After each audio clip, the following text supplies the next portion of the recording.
My name is Rod Robinson. I'm originally from parts of Northern California and Nevada. Before living in Zurich, I was living in New York City. What am I doing? I'm an artist, and among other things.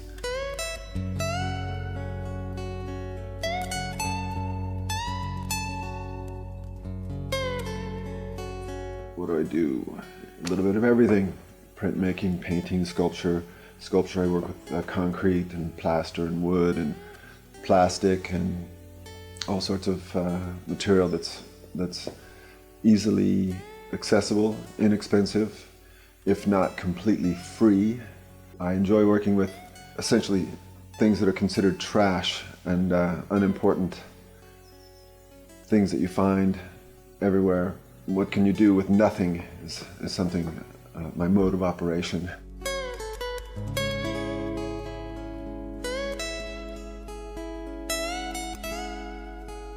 Yes, I went to an art school in San Francisco, the infamous Academy of Art School. At that time, it was had a very interesting faculty. It was also the only school that I could afford. Luckily for me, I had a great time in art school, primarily because it was in San Francisco in the late 70s into the early 80s, and at that time San Francisco was just an absolute dream city, and for me anyway, it was fantastic.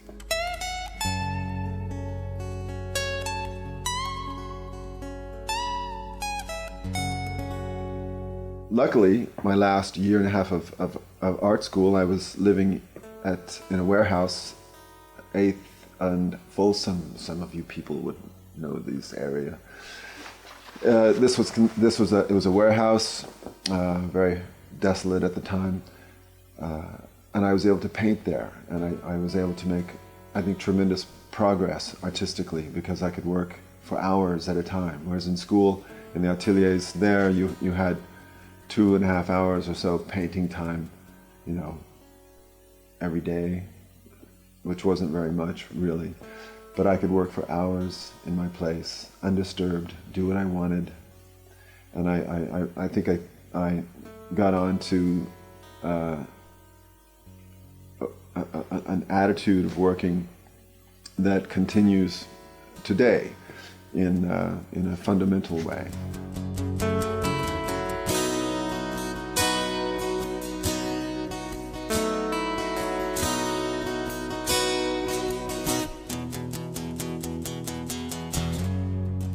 I met a Swiss woman in art school in San Francisco, and we fell in love. Moved to New York together, New York City 5 years, and then we moved to Switzerland. And the plan was to stay here 1 year. 1 year became 2, 2 became 3, 3 became 4. Let go of the apartment in New York, things crashed, and things developed here. And I've been here now for 26 years, 25 years or so. Ich spreche ein bisschen Deutsch, aber Hochdeutsch. Aber for this interview, we're doing this in English, okay? For everybody out there in the world.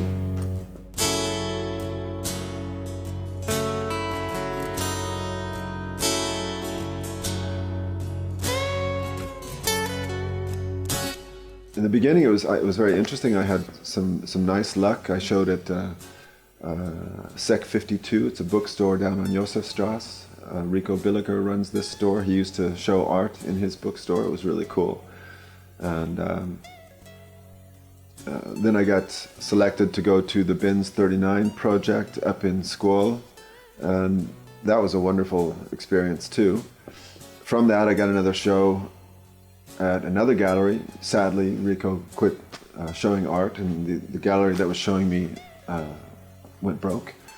They didn't sell enough of the work, I guess. I don't know. But times are hard. It's very difficult in the gallery business.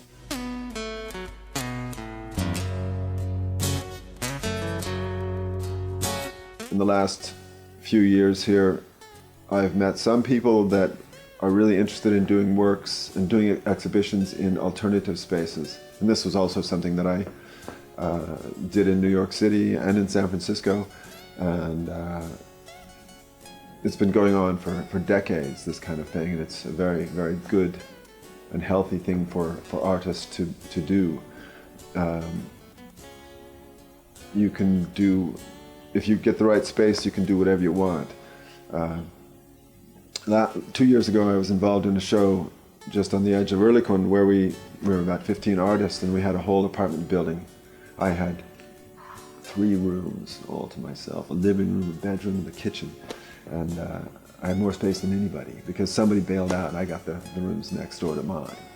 And that was fantastic. And this is the route that I've chosen more consciously because of the difficulties dealing with galleries here, trying to get a gallery there. The galleries, maybe what I do is not really saleable, or maybe the feeling is different. But I don't, maybe I'll try again in some galleries. Things have changed here in Zurich, and in the last years there's a lot more galleries, and there's a bigger variety of things going on, and I'm enthusiastic about that.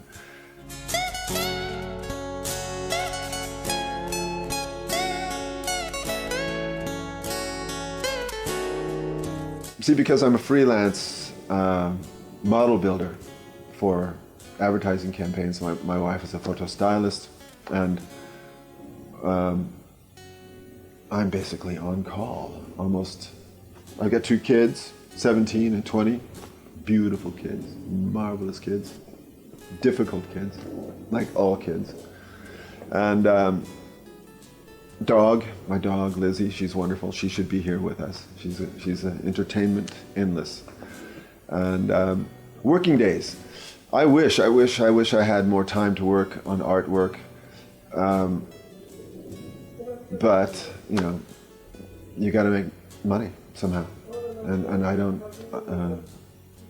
There's not a lot of people lining up outside my door to buy my paintings and sign me up at the museums and stuff like that.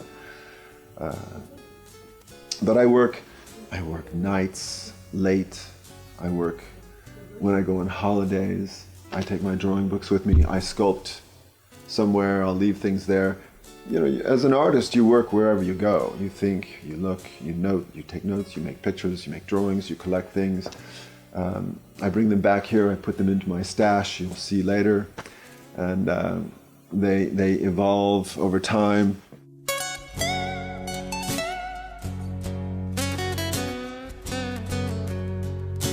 I look at things in a really basic way, and in that way, I see and feel value in just about everything that I encounter. Somehow, I need to find ways to express that significance in things that are seemingly small or unimportant, and to give these things significance is a challenge. And when I feel like I've succeeded, it's a very satisfying sensation for me.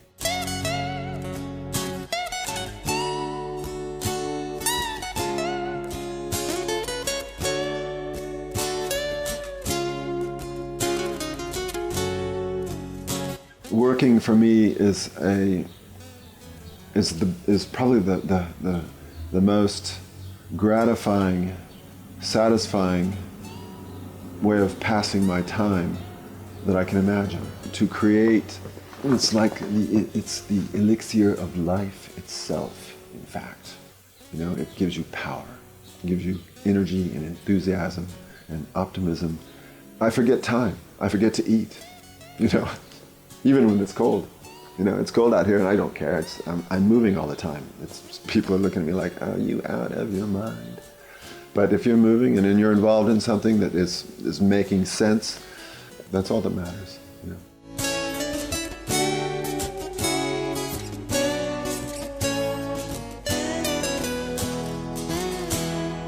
as a carpenter, I've learned plaster, cement, not much electrical, but a bit. But as a kid, I worked with clay, I drew, I sculpted, I collaged. I mean, as a kid, I started drawing probably after I learned to walk, you know. In art school, they always said the key was you got to be a painter or a sculptor or a printmaker. Bullshit, you know. God, what is this? There are artists that are known as painters and sculptors and printmakers and video artists and this and that and everything, and that's fine. But I could never. For me, one feeds the other. My printmaking influences how I deal with my painting. I draw my sculptures, I turn them into prints, I blow them up as paintings. It all is this web of source.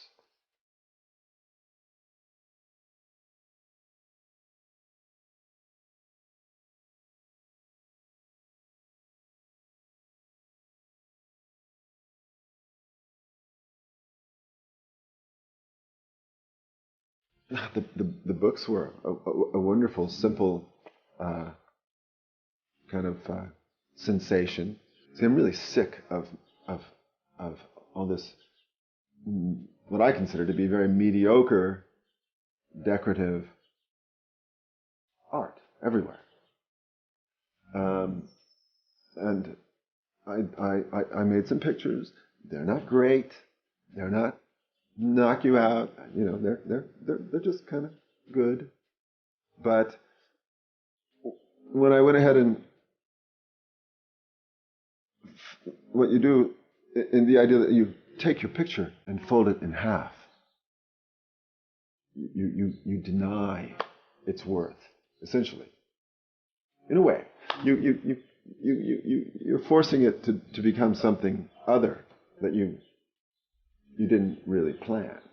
And then you take another piece and you do the same, and then you put them together, and then you're coming up with things that you had no idea about how they're going to turn out. And part of my approach to this is work fast, don't think, just do stuff. Make it happen. And allow that whatever you do, you're going to have to deal with. You're going to have to be on the edge of your creative abilities, focusing, but not too much, not too critical, getting things done. And this is where I think where it gets really interesting, because you lose control if you're working fast. You're not caring as much. You're letting things happen. You're letting the material be what it is, and dealing with that in a very instinctive manner, less of an intellectual, rational, judging manner. And I dig that. I was just like, yeah, this is what creativity is about. You know, this is why I do this. I want the mystery to reveal itself for a moment, just a moment, you know, and then you're charged, you know, you're just fucking amped. And you're going, this is good, this is good. And what am I going to do with this? I'm going to tell other people how to do it. Because it's worth sharing. It's not for sale. It's a book, you know. There are these. I made the books. Ultimately, I made the books as well. I should, and it's a treasure. They're not for sale. Though one, I must admit, a good friend of mine talked me into buying one. So she's lucky. And there's been other magical moments in my artistic endeavors. The balloons, you know, you'll see the balloons soon. They were, I drew the idea in one of my books a couple of years ago, 3-4 years ago. The other sculptures are more complicated. The dog and the stuffed teddy bear, these things they require a bit more time, and I needed to do things that were easy. So I made these balloons, and whenever I install them, I'm I dig it. I don't know what other people think about it, but I really enjoy it. They're funny and weird. They're light. It's not. It's about trash. It's about what we consume, what we take for granted, what we don't care about. At the same time, in a more positive light, it's about what are children like? What do we like? Helium balloons. It's about carnival. It's about carelessness, weightlessness. And these are nice conflicts. And this is something that I'm very interested in my work as well, is this idea of things that are in conflict somehow. There can be something very, very wonderful, and yet something that's not so comfortable. But mostly it's about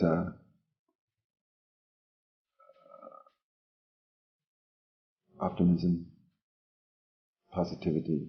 I don't want to be. I'm not interested in, and I'm not into negativity and pissing around and making people feel bad about themselves. There's enough people doing that, right?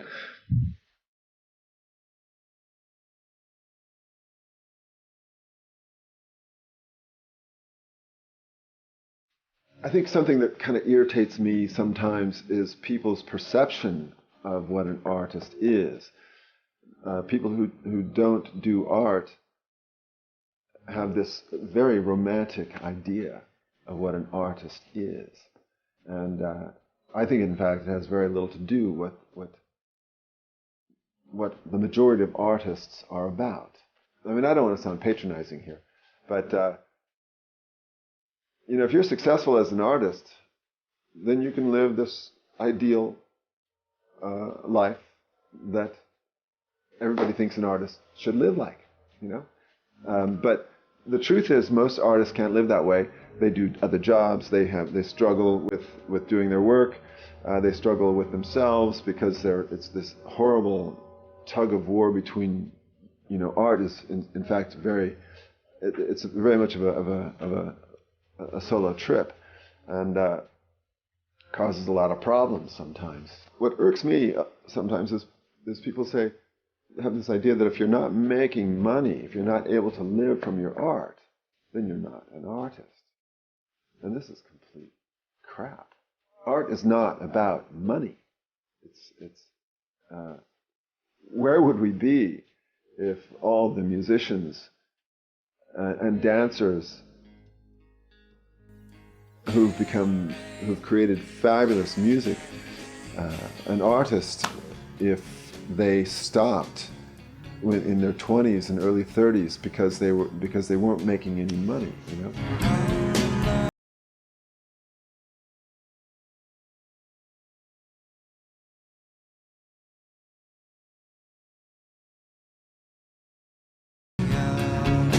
Generally, I have very, very good conversations with people about my work. I love it when I get interesting dialogue going. If there's something where I feel a sour note, it's another artist who has got an attitude about my way of working. Or a galerist. I couldn't believe it. One guy, he looked at my card. I was talking to him about my work, and I just showed him a card. I wasn't even hitting him up for a show, but he looked at it and tossed it back and said, I've seen that kind of thing before. And I was like, you pissant. We've seen everything before. Everything. You're going to choose. I mean, and I look in his gallery, what he's got is these sculptures that are a mix of Cy Twombly, an African art, and Robert Rauschenberg, stylized, pristine, white-washed and perfect and nice and totally marketable. And for him to make a comment like that about my work from one picture that he's seen on a postcard, it says it all. But I said to him, the important thing is integrity. I personally think the more experience you have in creativity, the more you're able to identify integrity.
Done, but there's also a lot to be said for letting things rest, man.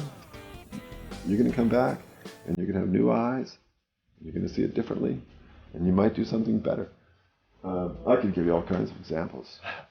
Making art is a form of making order within yourself.